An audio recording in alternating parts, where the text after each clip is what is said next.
This is Vanessa Gorman, and we're talking about infinitives in this video.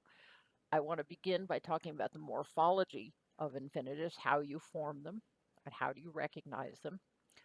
And then we'll go on to the uses. Now remember, the infinitive is a type of verbal noun. To see, to be seen, to have seen, to seem.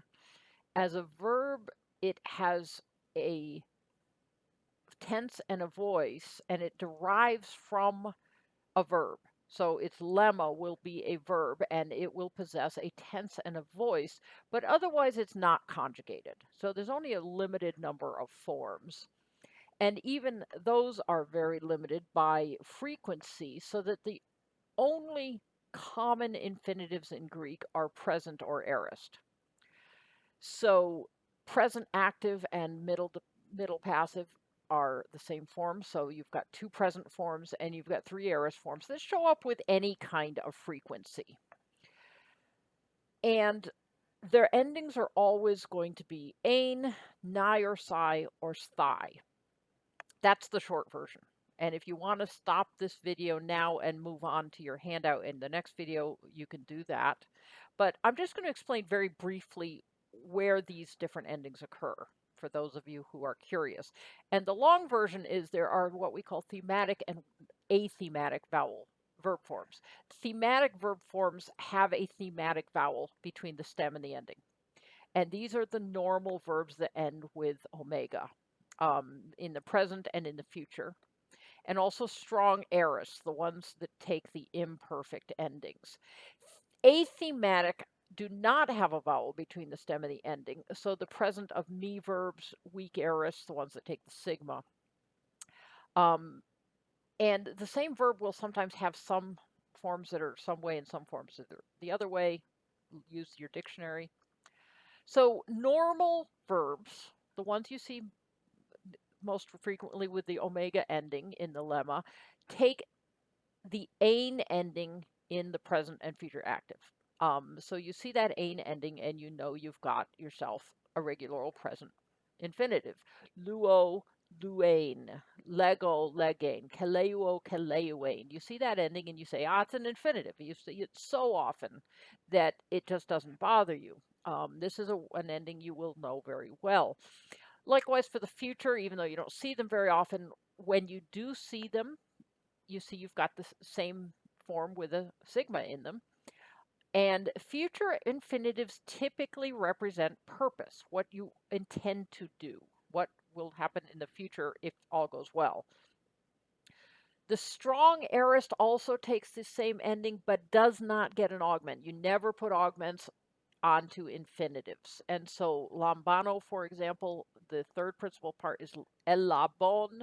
So you take the stem lab and add the same endings. So you see that ein ending and you know you've got yourself an infinitive.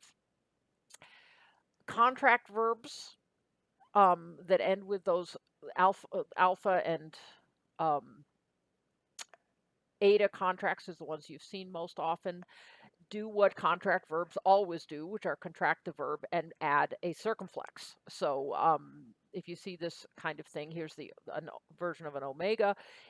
If you see this ending with a circumflex, you get used to that being the infinitive as well, or you use alphaeus to identify it.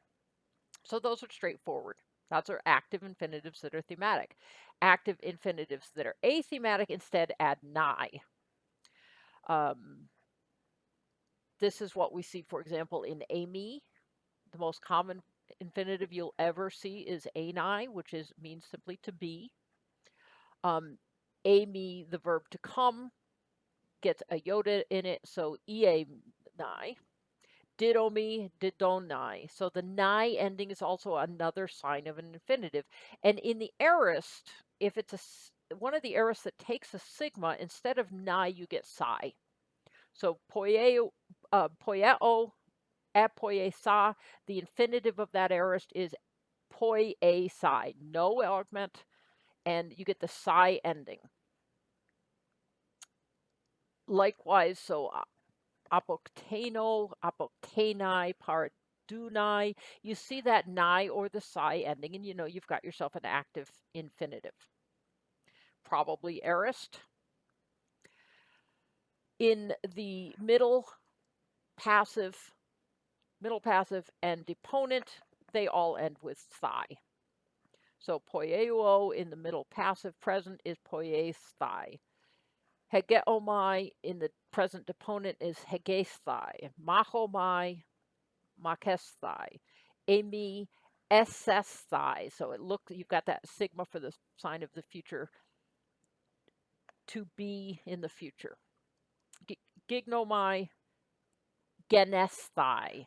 The stem changes. You're going to see that one. That's probably the second most common, I would guess, off the top of my head. So the forms of a normal first aorist verb will look like this. Notice that you always get a theta in the aorist passive. We've already talked about that. So you get the thenai ending. The ones in bold are the ones that are most common by far. The futures have the sigma as the sign of the future. The perfects have the reduplication and the kappa as the sign of the perfect. There is no augment in the aorist. That's the thing to remember. So that's what you've got here. And frankly, there aren't that many that occur often. There are exactly 6 discrete forms that occur more than 20 times in the Hellenica. Anai, the verb to be. Poiein, to make. Genesthai, the aorist of become. Echo, echein, the word meaning to have or to hold. Boiethein, to help, to come to help. And legein, to say. So these are the ones that occur most often. And the other thing is that 9 of the 29 forms that occur more than 10 times all derive from just 3 verbs. That is, we get 2 forms of the verb to be. There is no passives, of course. Poieo is the only verb that occurs frequently in all, well, not all 5 forms, but in 5 forms, including the future. They intend to do something. So the future active occurs quite a lot in poieo. Krenai and kresthai comes from kre, an impersonal verb. It is necessary. And so we see those as impersonals in indirect speech quite a lot.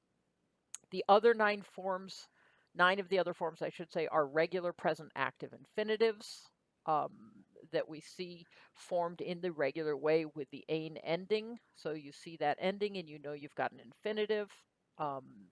These occur very frequently. And then we've got the oddballs that I list.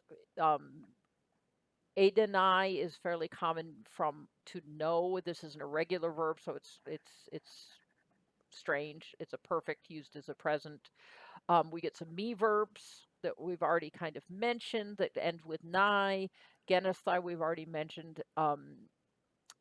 These are aorist that take the nai ending there, or labain or epain. All fairly straightforward. Now, all of the most common verbs I've given you, the forms of the infinitive, I've given you on a handout, and I've arranged it 3 different ways. One is by the form itself alphabetically, one is by the lemma alphabetically, and one is by the function. So you can look at your handout, and this should help you out in understanding these infinitives, but they're frankly pretty easy. Ain or nai, that's what you're looking for.